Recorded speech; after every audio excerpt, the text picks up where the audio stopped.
اعوذ باللہ من الشیطان الرجیم بسم اللہ الرحمن الرحیم۔ پیارے بچوں السلام علیکم۔ آج ہم پڑھنے جا رہے ہیں گرامر اسم ذات کی قسمیں۔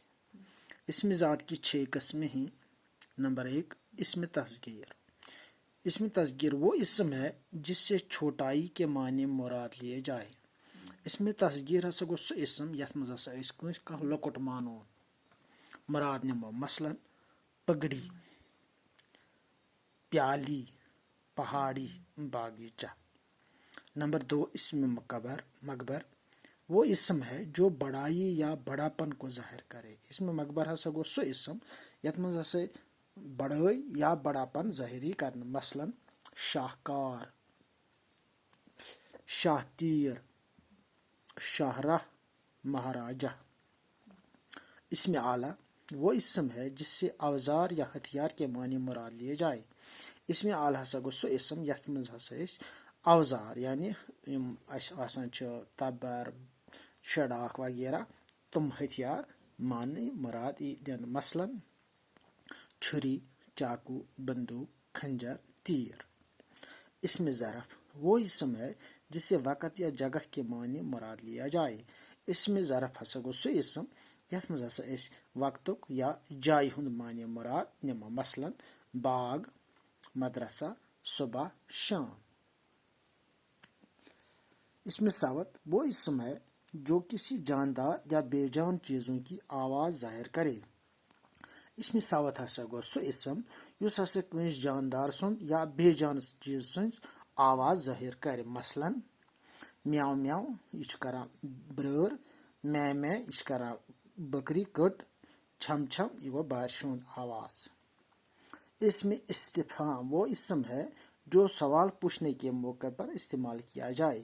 اسم استفہام ہسا گو سہ اسم یل ہسا کٲنٛسہِ سوال چھ پرژھان تتھ موقع پہ یم حرف لفظ استعمال کران تتھ چھ ونان اسم استفہام، مثلاً آپ کہاں جا رہے ہو، وہ کیوں رو رہا ہے۔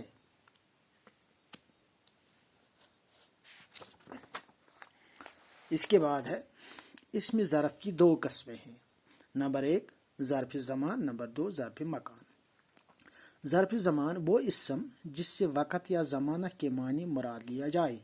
ظرف زمان ہسا گو سہ اسم یم سۭتۍ یتھ مز ہسا وقتک یا زمانک معنی مراد نمو، مثلاً صبح، شام، آج، رات، کل، پرسوں۔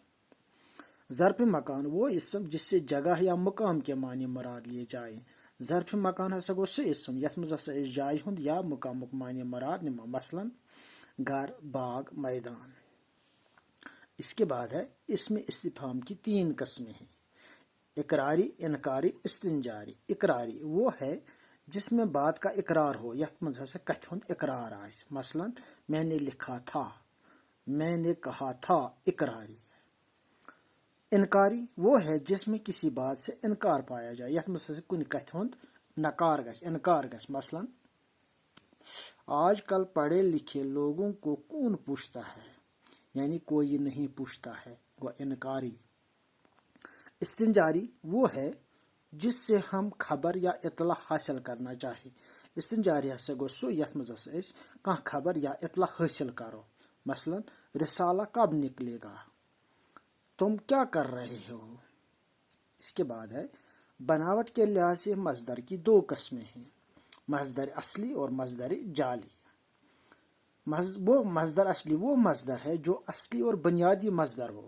مصدر اصلی ہسا گو سہ مصدر یس ہسا اصلی تو بنیادی مصدر ہے، مثلاً لینا، آنا، دینا، جانا۔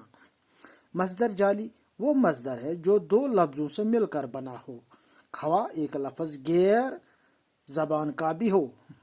مصدر جعلی ہسا گو سہ مصدر یس ہسا 2 لفظن سۭتۍ رلِتھ آسہِ، ملِتھ آسہِ، اگر ہسا تمو مز اکھ لفظ بیٚکہِ زبان ہُنٛد تہِ آسہِ، مثلاً لیکچر دینا، روٹی کھانا، تقریر کرنا۔ ٹھیک ہے، آج کے لیے بس اتنا ہی، شکریہ۔